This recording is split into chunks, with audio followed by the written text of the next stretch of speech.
Welcome to the Digital Analytics Power Hour. Michael, Mo, Tim, and the occasional guest discussing analytics issues of the day and periodically using explicit language while doing so. Find them on the web at analyticshour.io and on Twitter at analyticshour. And now, the Digital Analytics Power Hour. Hi, everyone. Welcome to the Digital Analytics Power Hour. This is episode 153. Okay, we don't often kick off the show with a promo for the next one, but we wanted to mention this right off the top. We're doing a special type of show next time, a movie review of The Social Dilemma. So before November 17th, take some time to watch the movie and then listen to the podcast and compare notes with us as we discuss this film. Okay, now on to this episode. You remember COVID-19? I know. It's been such a long time ago. Anyone's ever even brought it up or thought about it. But back in the early days of the pandemic, pretty much every company was forced to send everyone home to work remotely. And over the next few months, only 127,532 articles were written about what this temporary shift would look like over the long term. Would offices ever exist again? Honestly, we don't know, but we got to thinking. There's some consultancies that actually plan to be remote all along. It's almost as if they don't even care about how a business should be run.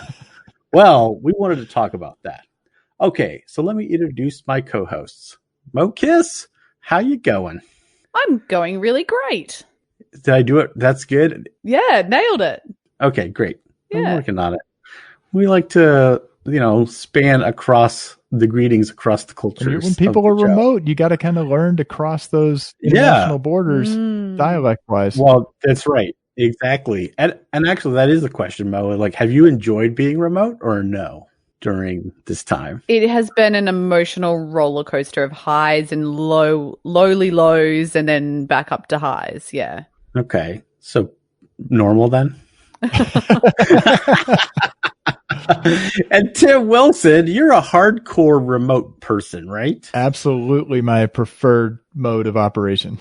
Yeah, I think you've been mostly remote since I've known you, which is quite a long time. I actually just found a picture of you from 2008, actually. That was from a Web Analytics Wednesday. So, oh, very cool. 2012, 8 years ago. I can't do math. 2012. I was going to say, I think I lived in Wisconsin in 2008. I knew there was an 8 and a 12, and I swapped those around. 2012. All right. Perfect. All right. And I'm Michael Helbling, and I am remote on purpose, but also because, I work by myself pretty much most of the time. Okay. But we wanted a guest, someone who could talk about starting a consulting company with the intention of being remote from the start. Laura Stude is the co-founder of Surefoot. Prior to Surefoot, she was the head of product management at CRO Metrics. She led A/B testing and optimization for Hillary Clinton's presidential campaign. Before that, worked for the optimization agency Clearhead. And she also invented an interesting product to facilitate restroom use while in the outdoors. But today she is our guest. Welcome to the show, Laura. Thank you for having me. Excited to be here.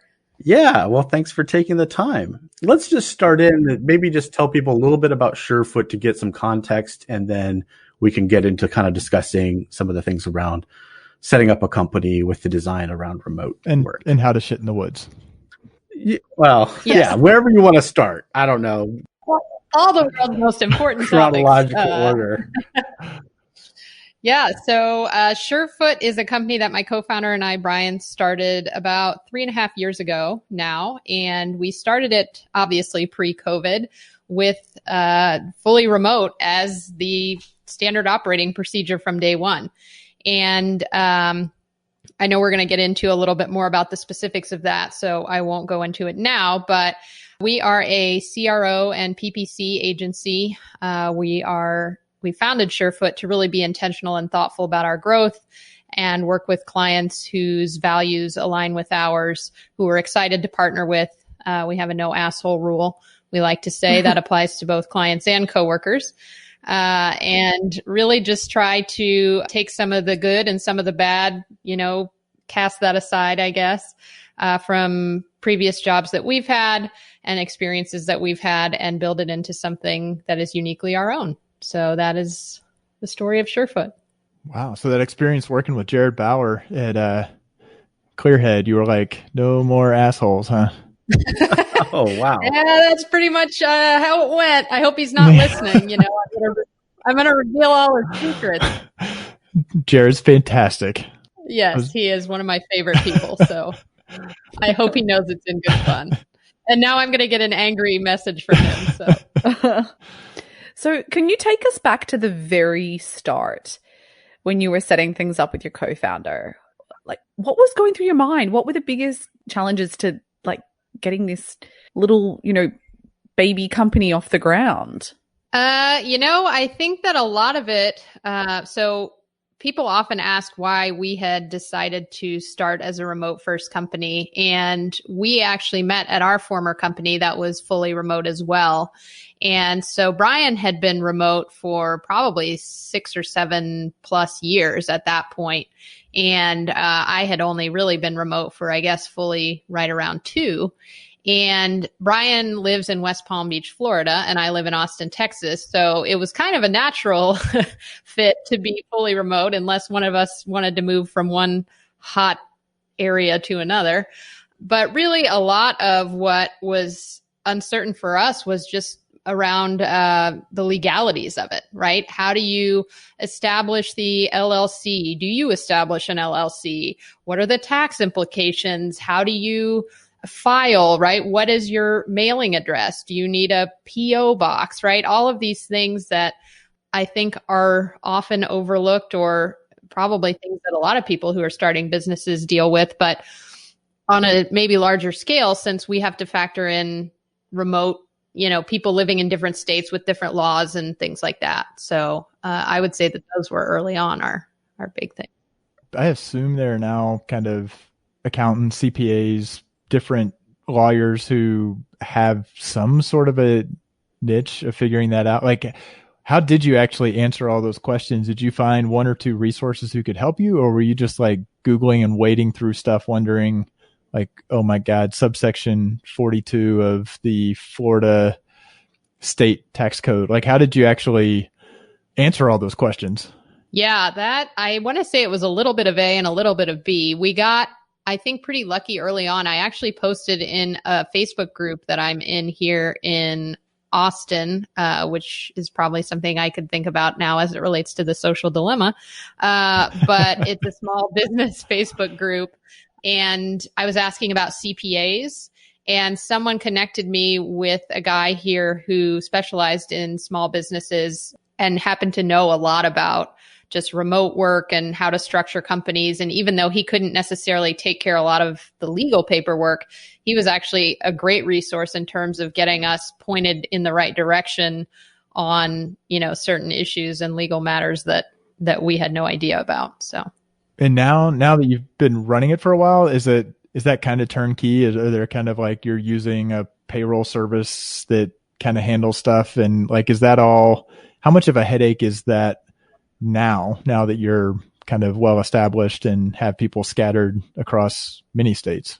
Yeah, I would say that the biggest headache of it all happens to be when we hire, particularly in a new state where we don't currently have any employees, because there are a lot of nuanced little rules and things that you have to get people set up with for payroll taxes or workers' compensation that you have to maintain and all this other crap that, it feels like it actually stifles innovation in a lot of ways because it adds a lot of extra work when people already have enough to worry about. But as it relates to payroll and a lot of the filings and things that we need to do for all those individual employees, we use Gusto, shameless plug, and they are a client. So you have an affiliate ID that we should be. Yeah, actually, I've been looking at Gusto, so that's good to hear. All right. Yeah. Well, and to be fair, in my unbiased opinion, we actually used them prior to them becoming a client and have always found them to be both extremely effective and useful, but also just they provide a delightful experience for the user. So Michael, if you thought they were also a lead, you can perish that thought.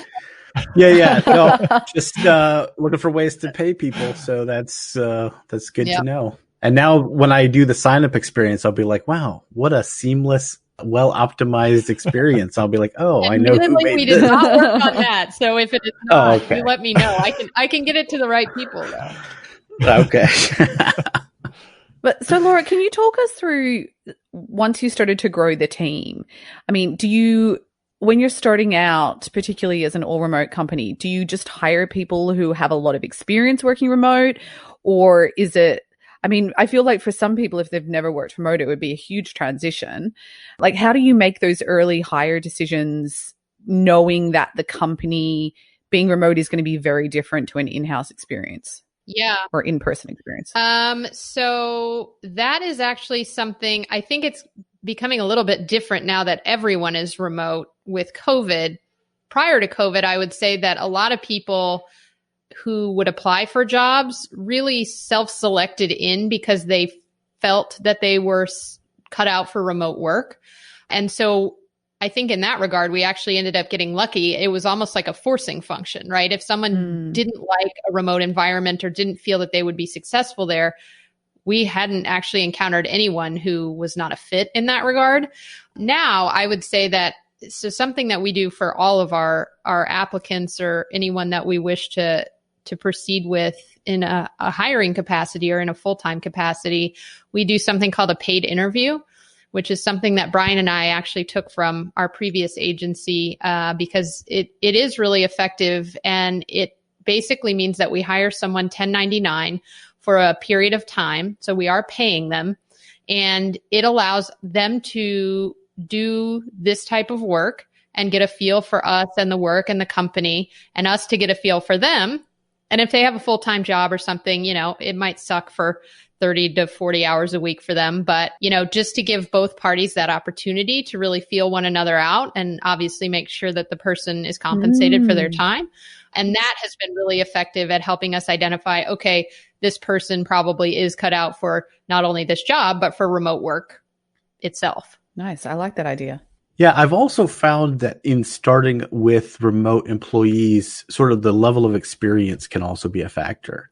Like when I was managing the analytics practice at Search Discovery and we started recruiting directly out of college, that was always one of our questions, was sort of like, could a college hire be a remote person? And we tended to think we wanted them to come to work in the office for a year or two before having them be remote. I don't know if that was the right answer or not. But it, Can I take a brief little, I mean, the little, go ahead. Slight little flaw in that was like the experienced people could be remote, and they're like, we want the newer people to be in the office so they can like work with the experienced people. It's like, no, you let the experienced people be remote.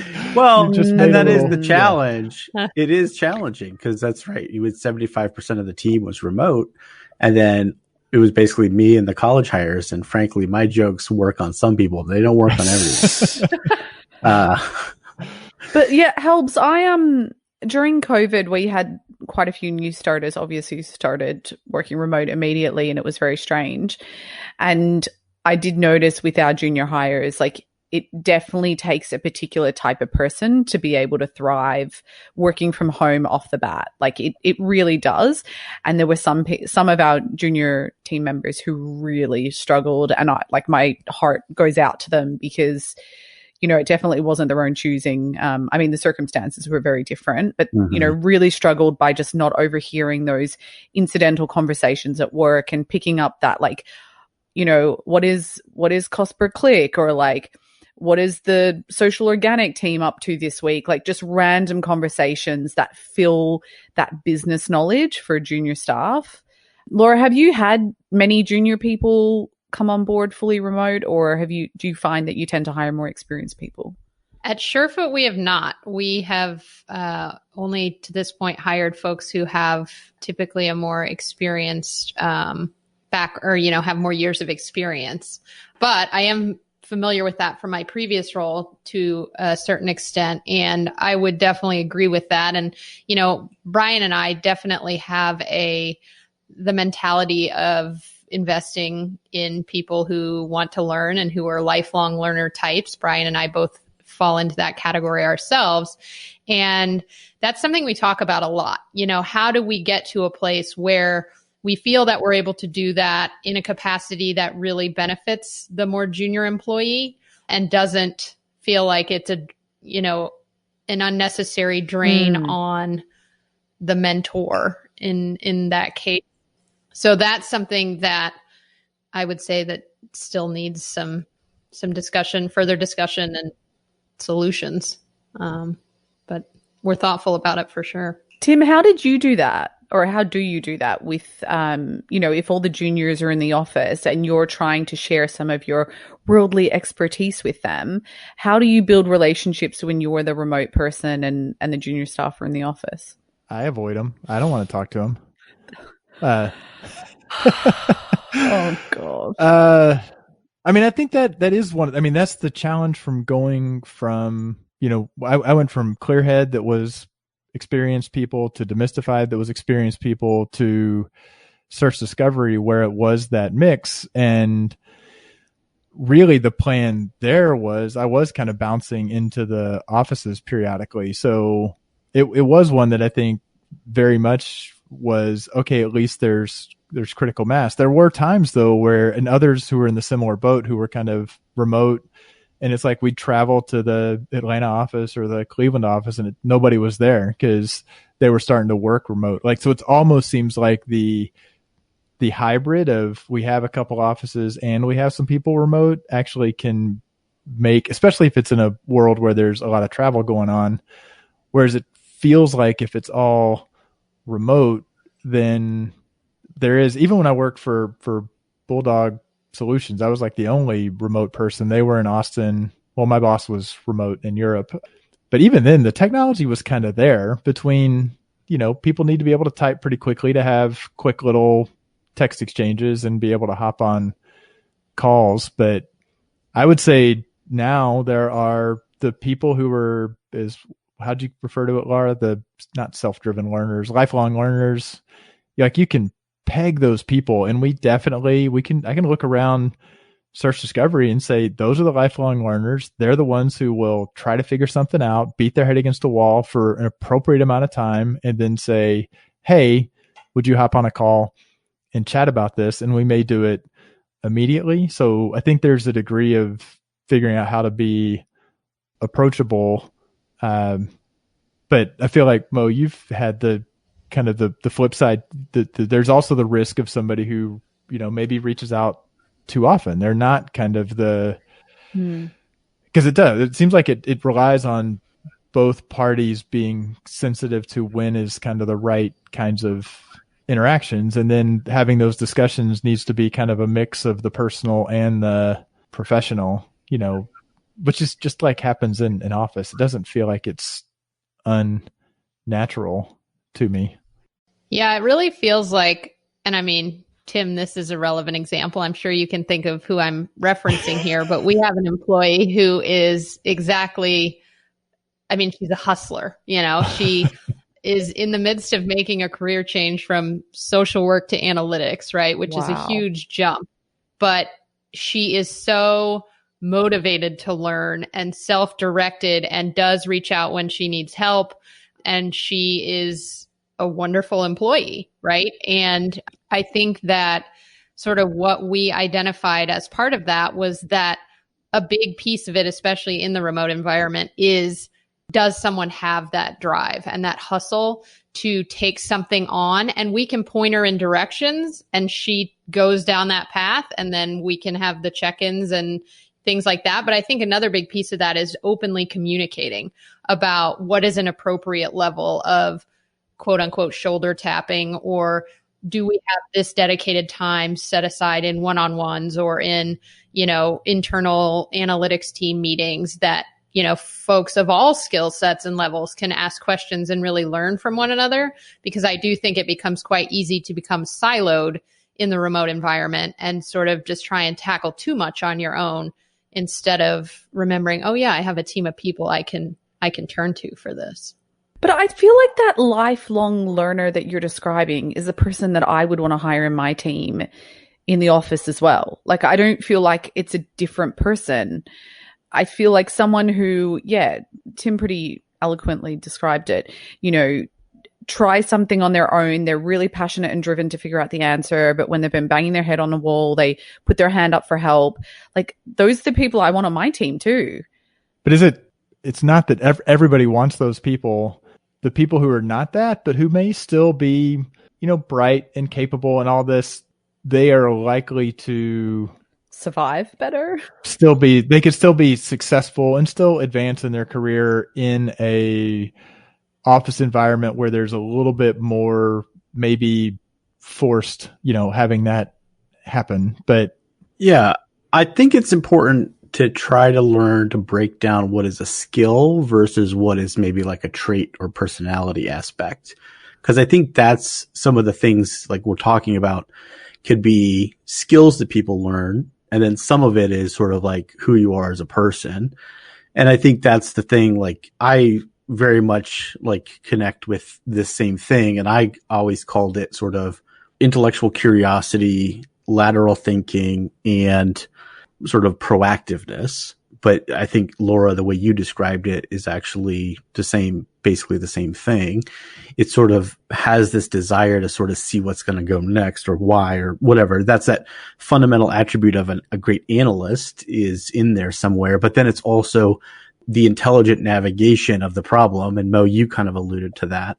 But I think some of those are skills you can actually teach people.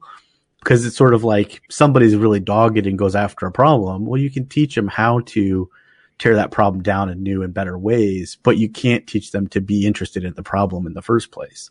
So that's kind of the thing that I, you know, try to look for. And certainly when you're hiring people who have experience where they've built a repertoire of that, it shows up or doesn't show up really easily. And then you can say like, oh yeah, that doesn't fit our environment, but it can easily fit a different environment where there's more inputs.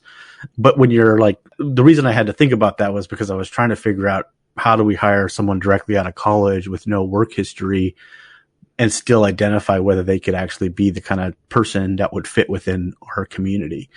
And actually, so pivoting on that, let's talk a little bit about culture, because I think that's something that's really challenging. And when you're all remote, you don't see each other face to face. So I don't know, Laura, like when you founded Surefoot, like how did you start to piece together what your culture would be? And then how do you reinforce that? Yeah. To be honest, it really started with an exercise in both Brian and myself independently writing our own personal values, writing them down, and then coming together and sharing them with one another and seeing where there was overlap or where there wasn't, and really sort of identifying that, hey, this is the reason we did this, right? I mean, we had always talked at a high level about how we felt in many ways that we shared the same values and wanted the same things out of a company and a co-foundership. But I think when we wrote it down was when it really hit us that like, hey, yeah, this is something that we can do and that we can really be successful at. And I think as it relates to instilling a culture, you know, we place a lot of emphasis on people who take a lot of pride in their work and who work really hard. And at the end of the day, they can go home knowing that they put in a good day's work and are really happy with that, but that they also have an element of fun and support and that in-person culture that you so often miss when you are a remote team. And so Brian and I try to be really mindful about making sure that we have regular things scheduled, right? Whether that's Zoom hangout hours or coffee mornings, which is kind of what I would call like the lowest bar when it comes to remote culture there. But then we try and go beyond that. So like we're having a pumpkin carving party. We've done some events with chefs who have taught cooking classes for us, all of us as a team. And then we've all eaten the meal together on Zoom, like a family dinner. We had scheduled an all hands get together in Austin. Everyone had their plane tickets bought. The company covers that, all that, rescheduled once, then canceled thanks to COVID. So we ended up doing a virtual all hands, which was certainly interesting, but it was a mixture of learning sessions, but also fun sessions. So we played the game Mafia over Zoom, and we had a pancake flipping contest, and just some funny little kind of irreverent things that, let us bond, I think, both on a professional and personal levels. But you do have to be super intentional about that kind of stuff, and also solicit input from the team. There are teammates. We had one teammate who really has a great dumpling recipe. So back to the cooking thing, he actually hosted one of the classes, and, letting teammates live out their passions and share them with the rest of the team, I think is a big part of the culture too. Do you struggle though with there being the Tims of the team who just don't want to get involved in that stuff? I was going to say the people who are like, oh my God, don't, please. Yeah. I have the same question.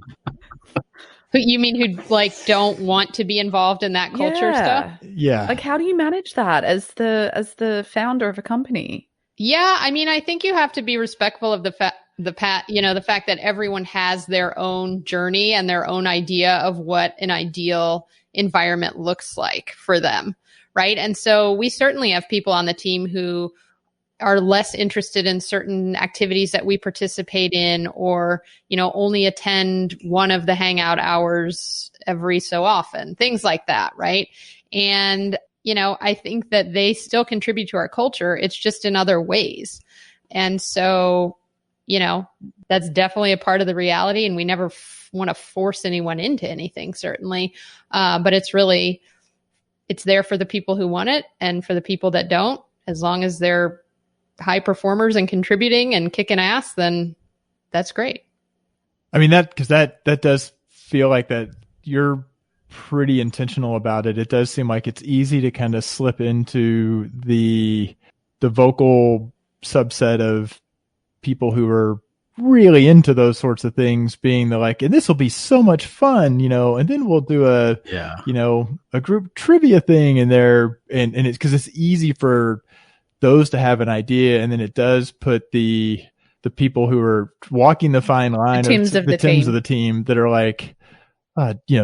well, and there's a generational, I think, level of things too. Like there are stages in your life where you've got a shit ton of stuff going on, and I'm getting to the point where I'm old enough that I don't have kid stuff constantly, and then there is this risk that you can start to feel like, wow, I'm not really a team player because it's painful to participate in this stuff, or I can't make it, I've got, something else to deal with. But I also kind of wonder the introvert versus extrovert, on the one hand, it feels like painting this overly simplistically because I can't figure out what the right answer is. Extroverts, oh God, I don't want to work remotely because I need to have that regular hitting, human interaction.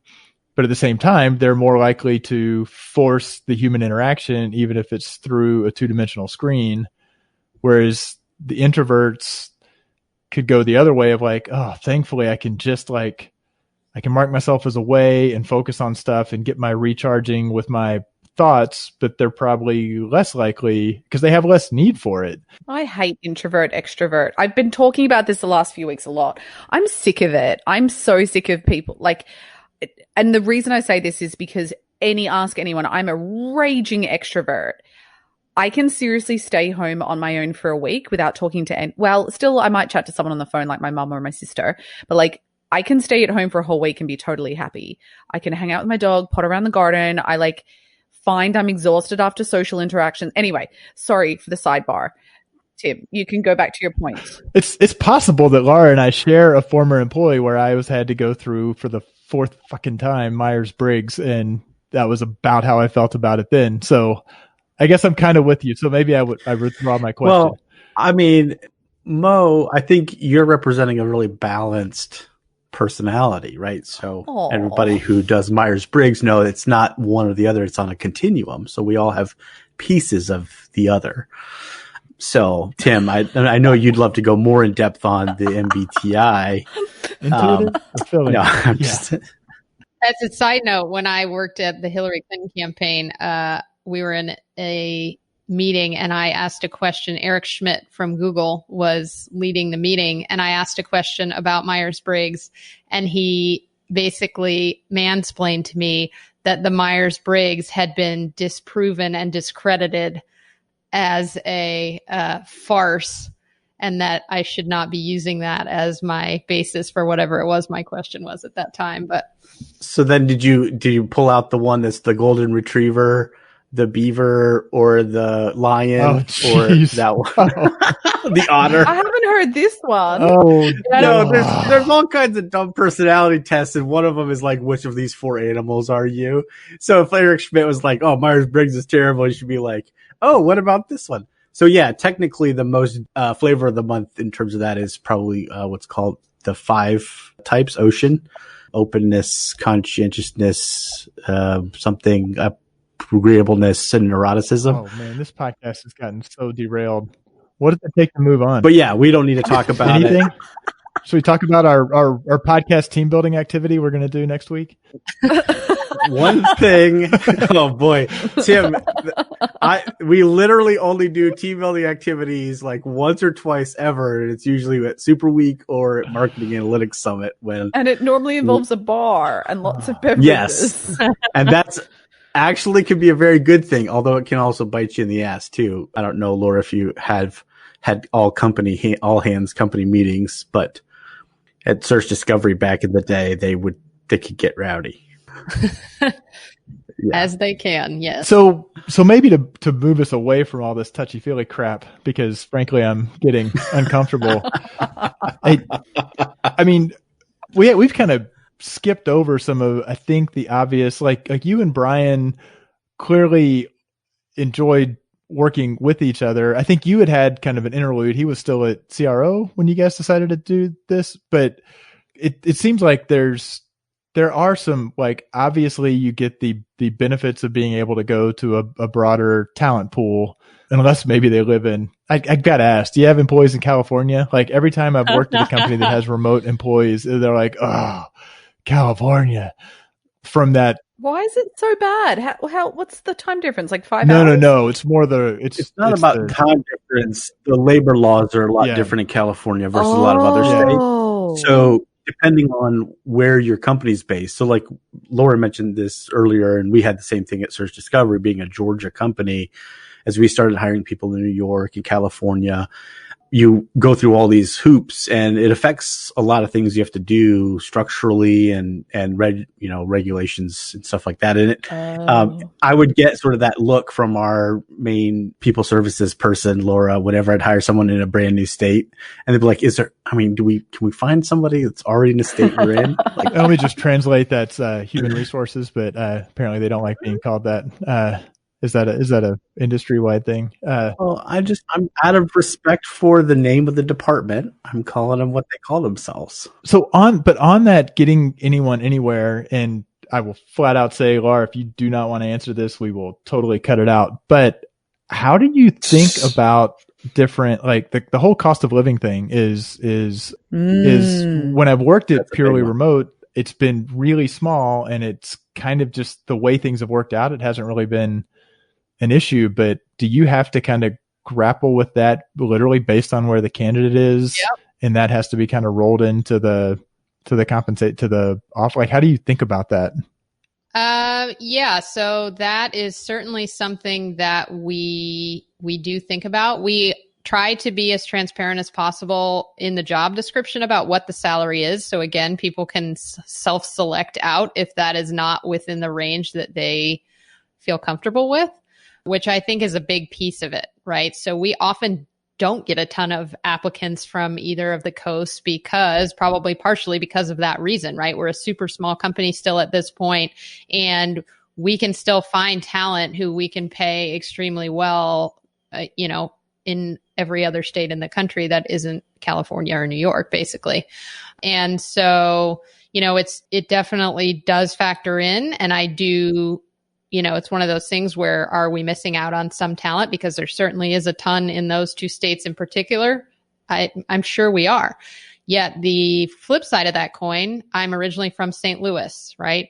They are trying to grow the tech scene there. Mhm. Having lived in St. Louis for the better part of my life and wanting to go into tech and not having really much opportunity at the time to do that at all, just because of the sheer lack of tech companies that existed at that time in St. Louis, I would have loved a remote job, And so to be able to own a company that allows that me in St. Louis nowadays to get a job in tech at a wage that they feel comfortable with, it's probably honestly above and beyond what they could find in St. Louis in an office job in many cases, or, Ohio or Colorado or some of these other places, where talent often goes overlooked because people think they're in a flyover state, or, they don't have the same skill set as someone in New York or California.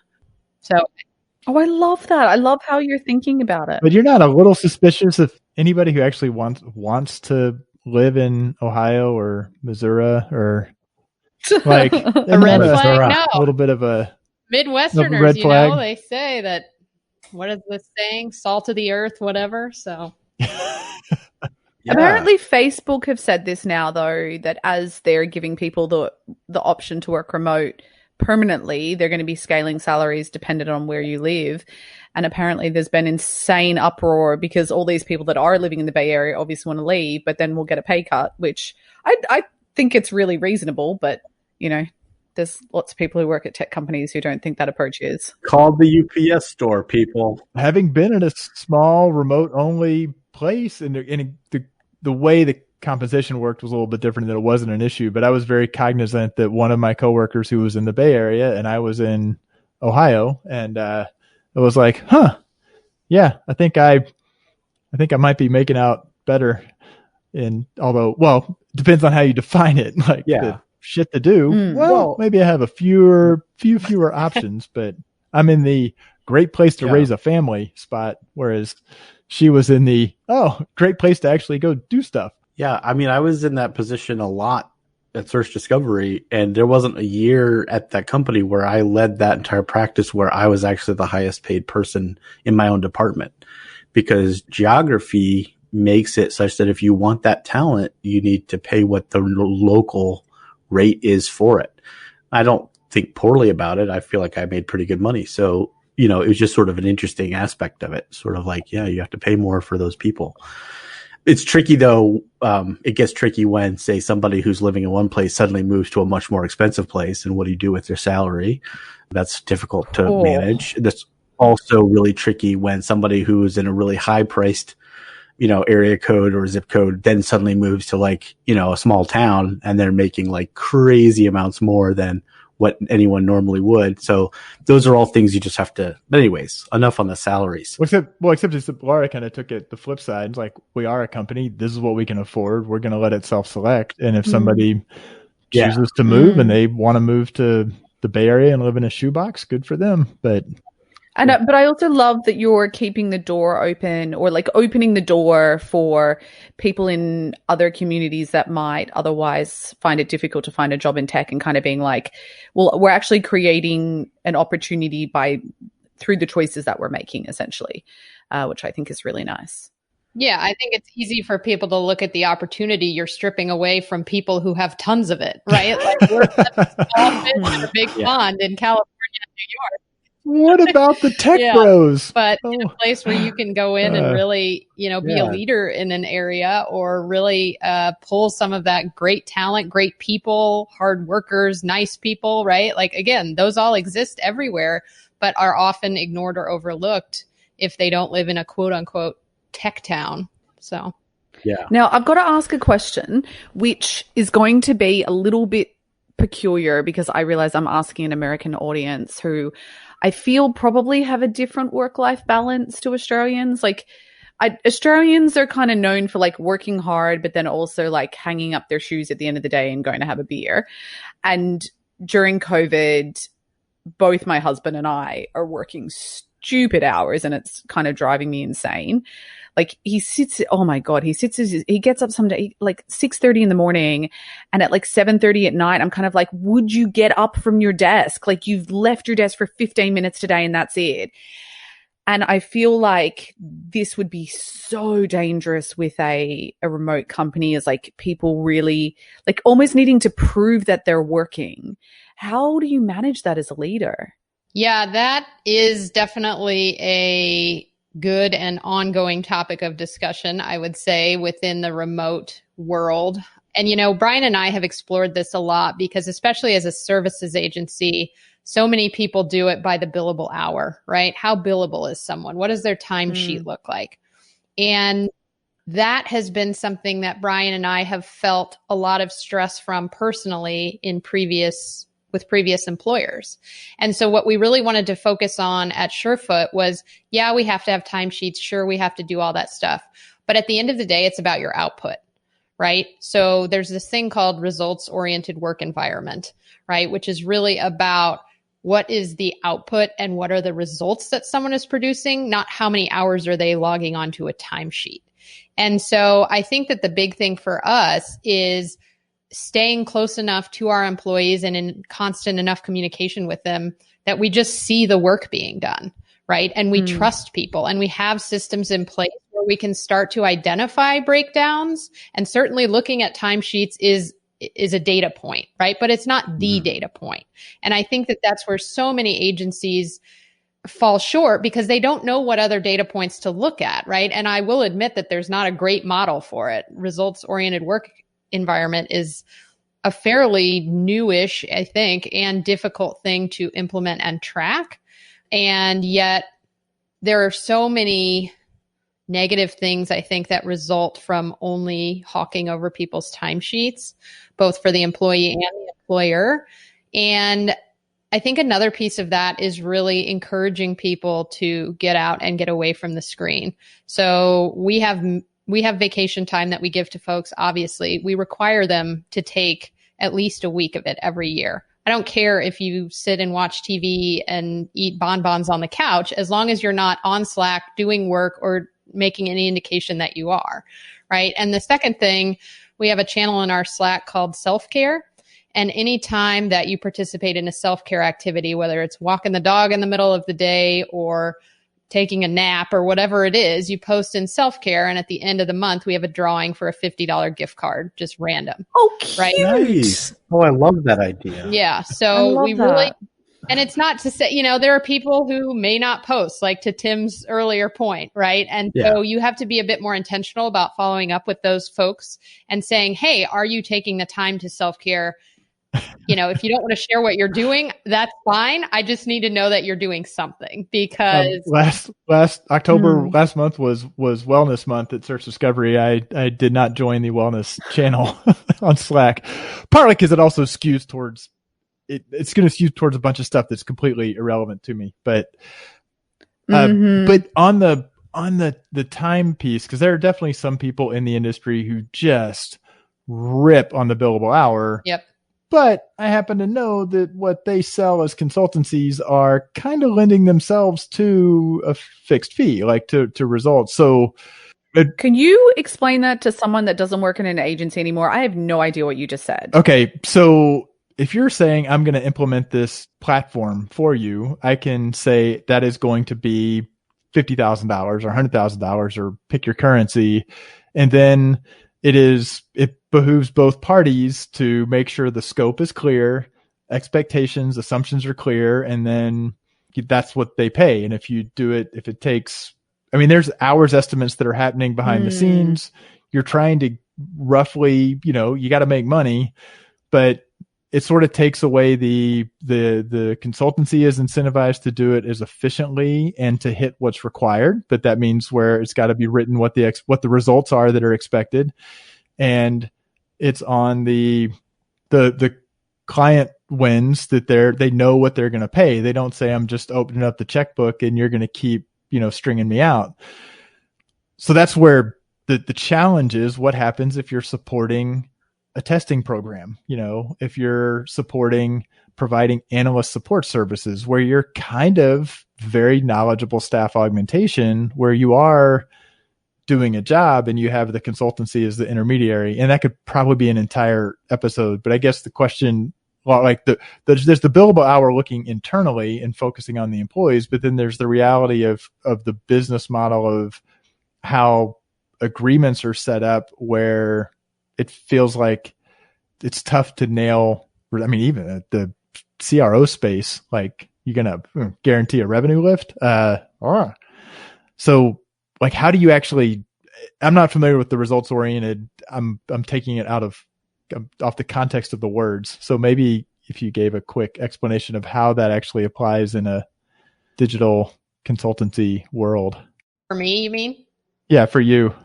Yeah. So there's a whole framework around it. It's actually rowe.com, and it talks about, I guess, the nuances or the specifics of each of the principles. And I would say that we implement a few of those things, but not certainly very rigorously.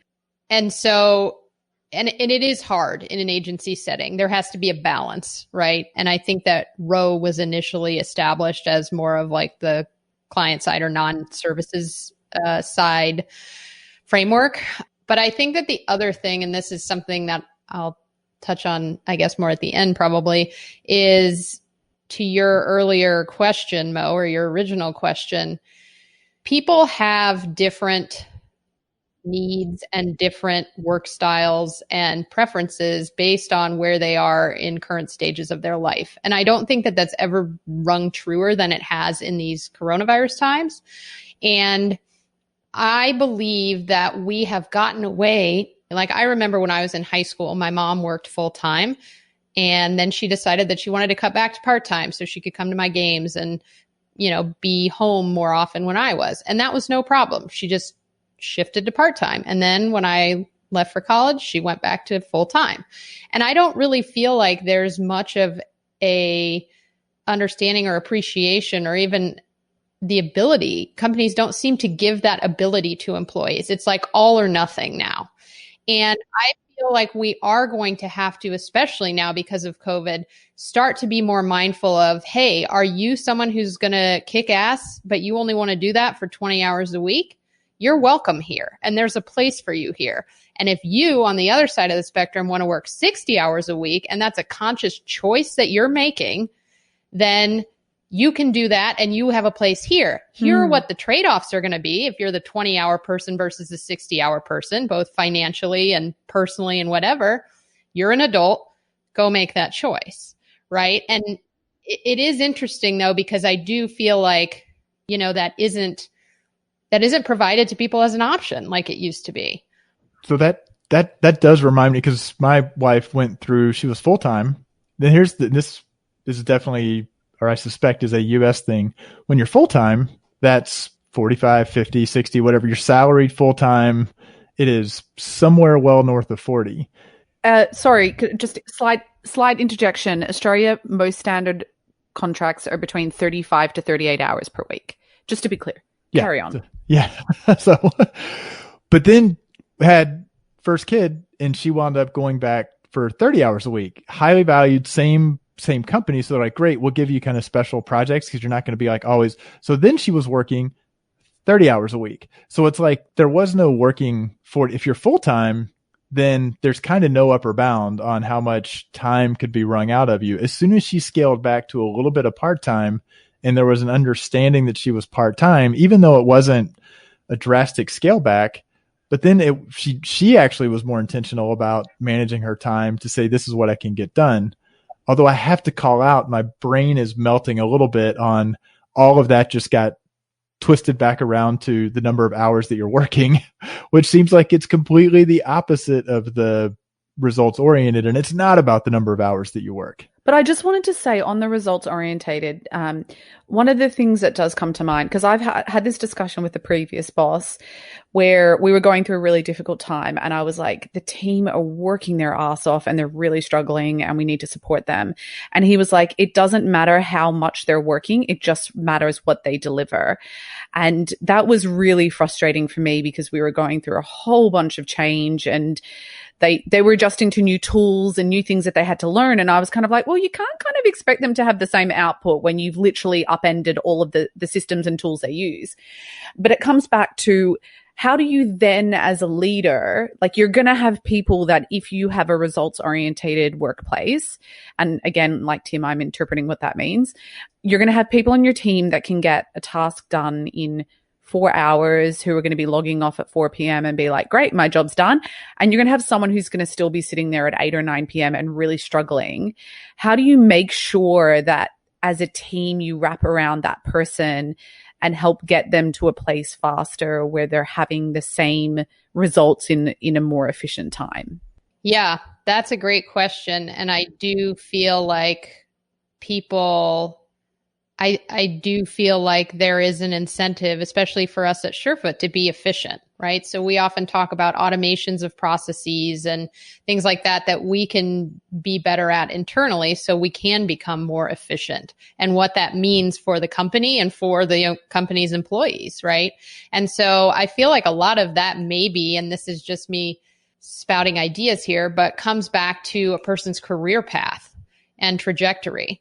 Right. So in terms of like the more advanced or senior you become, I think a very clear indicator of someone growing and learning and becoming more advanced is becoming more efficient in many ways, right? Or identifying where in their process they can become more efficient. So maybe it's a larger conversation around, okay, here's what the path for growth looks like here. As you start in this role, you're going to be new. You're going to still be having to figure things out and do them manually. But over time, we expect you to be at this level. And here's how you get there. Here's how we're going to support you in getting there. And here's what that means for you and the company. And then you say, and I'm Laura, I'm a senior. That's why I'm having my margarita at 10 a.m. Well, right. But the other thing for that person is sometimes there's no other way but through that.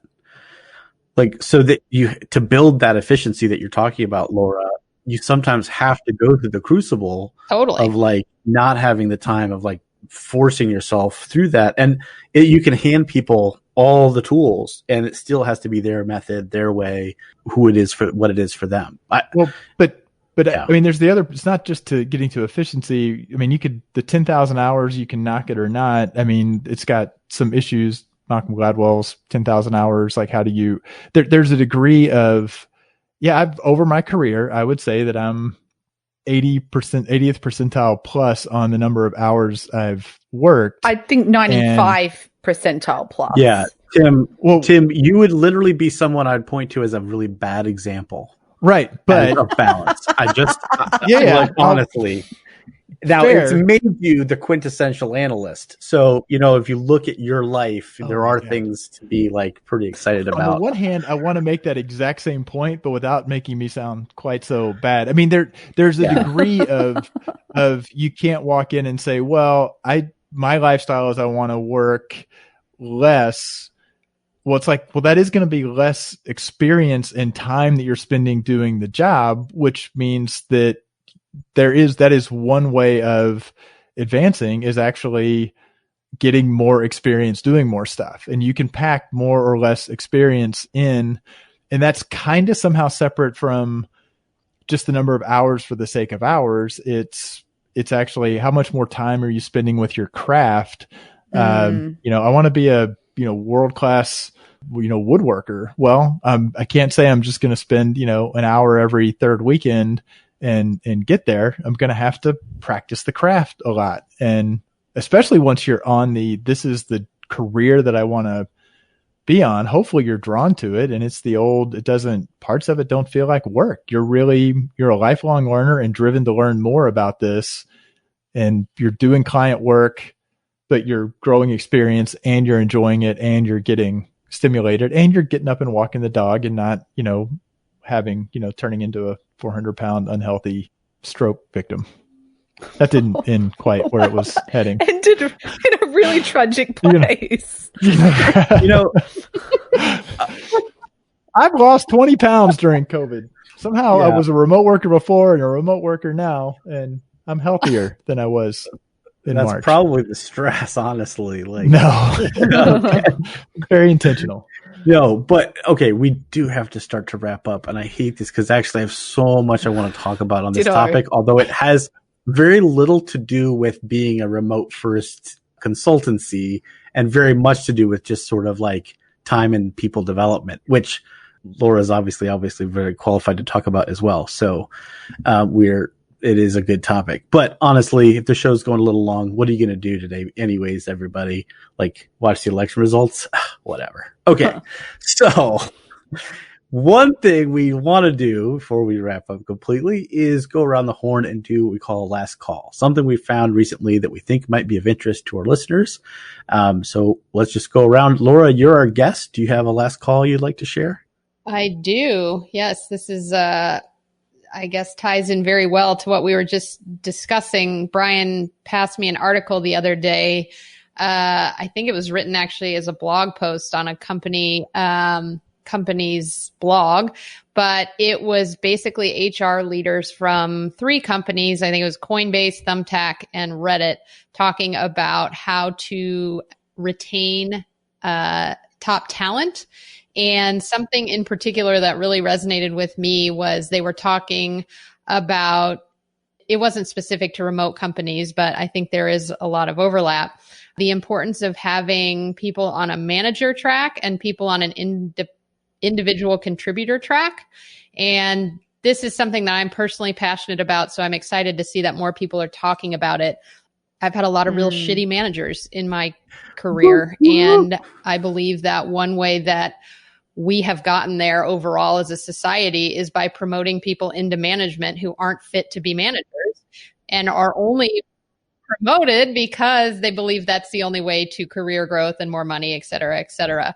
So this article really goes into more detail around how those particular HR leaders are thinking about it and some strategies that they're using to ensure that folks who want to be on the IC track have that ability, and folks that want to be on the management track are given the support and the resources they need to be really good managers of people.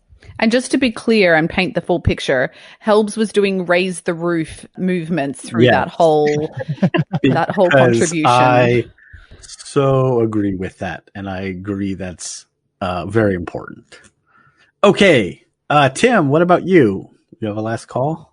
I do. And here's the thing. This was already on my list. And then literally with an hour before the show was going to go, we got tagged in a tweet about the same thing. So I just want to go on the record that this was already on my list before it came on. But I think we've mentioned him before, but Kai Feng, Mr. Musician, writes songs, and there have been some, they're amusing, and he just seems to have quite the prolific output. I think he's at Adidas. He's in Germany, but he's an analytics guy, and he released a 2020 remastered version of the Digital Analytics Anthem, which it's just delightful because he's actually lip syncing to it, which is funny. But then it's kind of fun to go to his YouTube channel, and I think he'd released a quarantine song. He has one that's like basically 10 song ideas that were too short to actually be a song, so they're all put into one.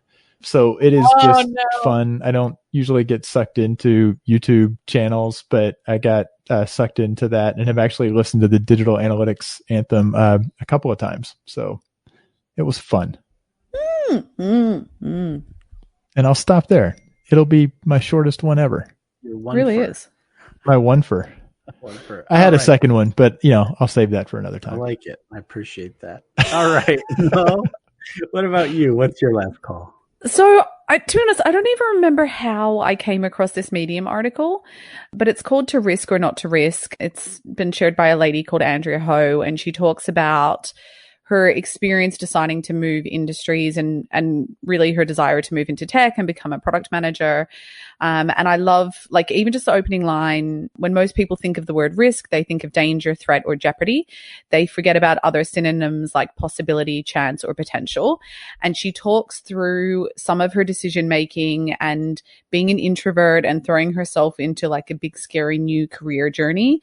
And I don't know, everyone seems to be doing a lot of thinking at the moment. I suppose COVID makes you think about stuff, where you do want your career to go and which path you want to be on. And I think this is such a really great read to kind of help push you a little bit more out of your comfort zone and encourage you to do the thing that's going to stretch you the most. Yeah, start a remote first consultancy. Become a lifelong learner and then apply at Sherwood. Right. That too. Yeah, they're usually hiring. I see job postings from Surefoot on Measure Slack pretty regularly. Yeah, so that's good. Growing company. Moved to Kansas. Okay. What's yours, Michael? Yeah, I was about to ask myself. Michael, what's your last thought? Okay. Yeah. So I ran across this recently. I'm not like that into the venture capital world, but there is a venture capital company called Bessemer Venture Partners, and they released on their website all or a big chunk of their memo. So apparently, whenever inside a venture capitalist company, I don't really know the ins and outs of it, they put up together a memo to the other partners in the VC firm to say, this is why I think we should invest in this company. And so they've released a lot of their original memos for a bunch of the companies they've invested in. So it's kind of a really interesting read on, companies like Shopify and Yelp and Fiverr and PagerDuty and LinkedIn, that they were part of some of the early investments behind some of these companies, and sort of what were they talking about and what did they think about these companies way back then. So anyways, these memos are all published on their website. I just thought it's very interesting reading, because if you do read that article that Mo mentioned and you decided to have a startup, it's good to be more aware of what's going on in the VC world if you're going to go get funding like that, which is a path, but not the only path. Okay. We have been chatting for a while and we would love to hear from you.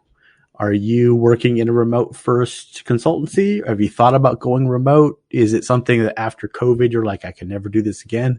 We'd love to hear from you. The best place to do that is on the Measure Slack or on Twitter or on our LinkedIn group. And we'd be delighted to hear from you, hear about how you're handling that. We all have different perspectives and those kinds of things. Laura, are you on Twitter? I sure am. What's your Twitter handle so people could find you and follow you there? It is actually STL Stude. So STL STUDE. STL Stude. Okay, perfect. Laura, thank you so much for coming on the show. It's been a pleasure to have you. Yes, thank you for having me. It's been fun. Yeah, it was really great. I wish I could tell. Well, we're already way over time. I personally appreciate Laura because as I was starting my company this year, Laura was someone I got introduced to, and she took time out of her schedule to give me some ideas and chat with me about business and those kinds of things. So somebody who's really, I have a lot of respect for and deep appreciation for. So appreciate that. Sorry to make that weird, but it's worth saying. Anyway. Not weird at all. Thank you. While we're being appreciative, Tim, please allow me to continue to be appreciative of Josh Crowhurst, who's our producer, with whom these shows would not sound nearly as intelligent or erudite. Okay, that is it for this episode. If you're listening to this and you're in the USA and it's early and you have not yet voted, go vote. Get that done. Go vote. Even I did. Yep. And if you've already voted, then join us in watching some other country's election results because they probably will be better than ours. I prefer the BBC, but, pick your poison. Anyways, for all of us here, my two co-hosts, Mo and Tim, I am sure whether you're remote or planning to go back to the office, one thing remains the same, which is whatever you do, keep analyzing. Thanks for listening. And don't forget to join the conversation on Twitter or in the Measure Slack. We welcome your comments and questions. Visit us on the web at analyticshour.io or on Twitter at analyticshour. So smart guys wanted to fit in, so they made up a term called analytics. Analytics don't work. Analytics. Oh my God. What the fuck does that even mean? Adidas, depending on what country you're in, yes. Okay, we'll not go. Yes. Oh my God. And that's why I like Nike the most. Pronounce the same no matter where you're We from. say Nike. Oh no, we say Nike. Oh no.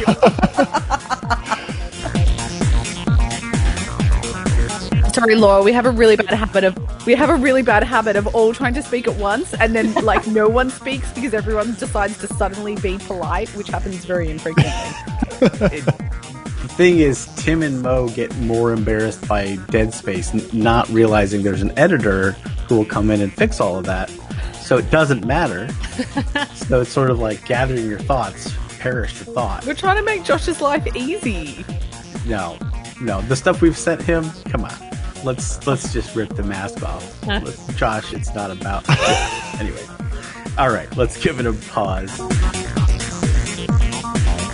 You're not on top of the QAnon? You're not ordering some furniture off of Wayfair? Just, Tim, come on. Oh my god, I feel like you need to start sending me more reading material. You don't want... Mo, Yeah, no. things not to ask from... There's levels. There's levels, Mo, and you don't need this in your life.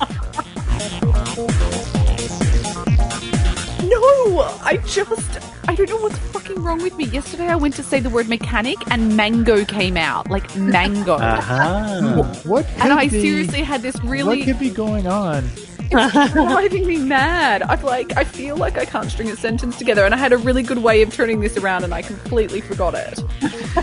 Mo, you're our only hope. Rescue this episode. No, I'm just kidding.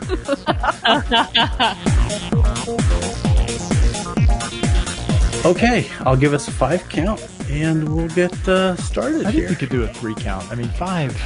3, 5. It's how they do it on TV, Tim. I've seen I'm it all done. for the 5. Make it dramatic. Yeah, I feel like you need to count faster then.